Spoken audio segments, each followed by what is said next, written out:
You ask Tiger to solve. This deals with linear equations with one unknown. The final result is x equals 9. Let's solve it step by step. Simplify the expression. Expand the parentheses. Simplify the arithmetic.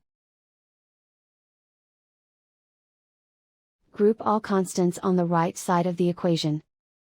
Add 48 to both sides. Simplify the arithmetic.